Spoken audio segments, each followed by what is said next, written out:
Kalimah yashrab tu kena jaga dia punya jarak-jarak dia.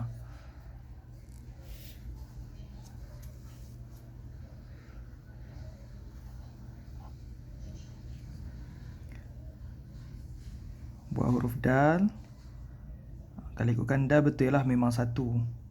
Tapi by the way kita nak sambung dengan something, kita kena biar dia lebih dulu.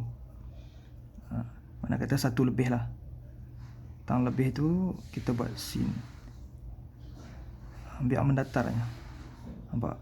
Sin dia, konsep dia berlawanan dengan yang mendatar ni. Kalau yang mendatar ni besar di depan, kecil di belakang. Kalau yang ni ya ni kita panjangkan sebab kita nak sambung dengan shin. Tapi shin ni dia sambung dengan sin. Gigi pertama dia punya ruang dia sikit je, yang kedua besar sikit. Yang ketiga ni baru satu dan di setengah di atas. Ketinggian dia setengah.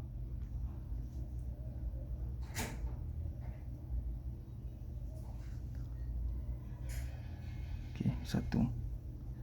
Kena jaga benda ni daripada awal. Kalau tidak jadi habit, kita jadi tak detail dekat ni, jadi tak cantik lah. Nampak? Satu. Ini separuh daripada setengah, yang ni setengah, ini satu balik. Ini satu balik.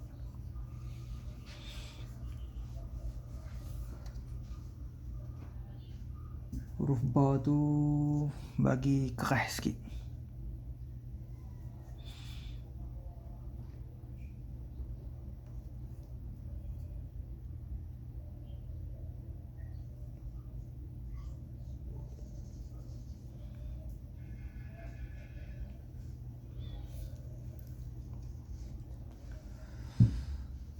Haliban tu pun tempat yang sama juga.